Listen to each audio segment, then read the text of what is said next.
Hi, this is video journal number 3 regarding ethics. Okay, this is an interesting one.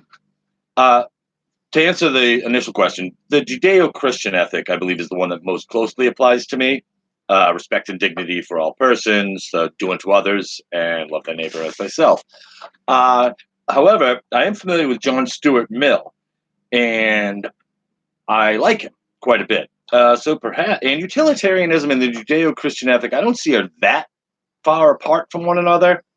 Although, of course, I'm not a philosophy major, there may be some fine points in here that I'm missing. But I do, again, back to the Judeo-Christian ethic.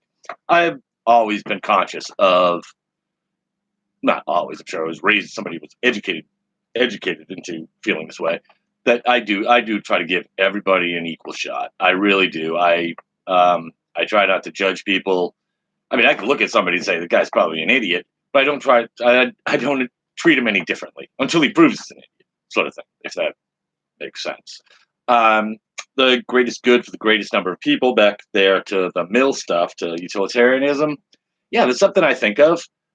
I've had ethical situations, of course, in work, sports, family, friends. The things come up, and I do try to, when the call is mine, say, like, you have to make a decision. What are we going to do with this guy? Say it's fantasy football. It happens once in a while. There'll be a guy who does something that maybe blurs the lines of the rules, and we have to sort of make a judgment as to how harshly to treat it, or whether to let it, whether to let it slide. But if you let it slide, then maybe that hurts his opponent next week because you let him do a late trade, even though he had a good excuse. Like, fantasy sports is a lot like Blackboard. You got to do things online, and if it's not up when you're not at work or you're not asleep or something, and you can't get in, you can't make your changes. So people do get jammed up in there, and we play for money and we play for bragging rights, but we play pretty serious in a lot of these leagues. So I always try to think, like, I can't just, okay, Chad's a nice guy, give him a pass. Because then the next week, you'll get 5 other guys saying, hey, I want to do a late trade. I want to do a late transfer.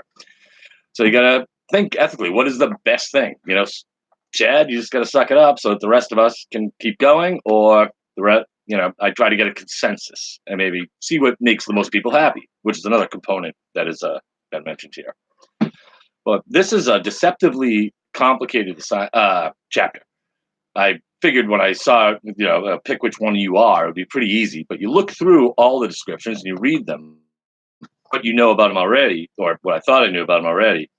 You kind of want to ascribe all the virtuous parts to you. There's no downside to any of these ethical positions that are stated in these descriptions. But of course there are. I mean, some ethical systems are superior to others. I'm not a particular fan of moral relativism.